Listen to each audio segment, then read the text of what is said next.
I got revenge on my toxic boss without saying a single word. Posted on our pro revenge by you /silent exit 92. So a year ago, I worked for this nightmare boss. Let's call him Mark. Mark was the kind of manager who took credit for other people's work and threw you under the bus if anything went wrong. Classic corporate tyrant. I was a graphic designer and I made literally everything look good at that company. Client decks, branding, the website, all of it. Mark once told me, designers are a dime a dozen. Anyone can do what you do. Cool. Duly noted. He constantly gave me impossible deadlines, revised my work 10 times for fun, and once told HR I lacked initiative because I didn't work through lunch. After months of this, I started planning my exit. But not just any exit. I wanted it to sting. So I updated my portfolio using all the work I'd done at the company. On my last week, I quietly documented everything. All the passwords, asset locations, software licenses, brand files. Then, I deleted none of it. I just renamed everything in the shared folders to codes only I understood. Nothing illegal, nothing destructive, just inaccessible without my knowledge. On my last day, I dropped my 2-week notice in a USB drive with labeled files for HR.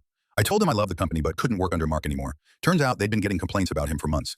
3 weeks later, a coworker texted me. Mark had a meltdown during a client presentation because he couldn't find the final version of a $30,000 pitch deck.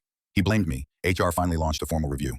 2 months later, Mark was fired. I now work at a better agency, making more money, under a creative director who actually respects me. Moral of the story, sometimes silence is the loudest revenge.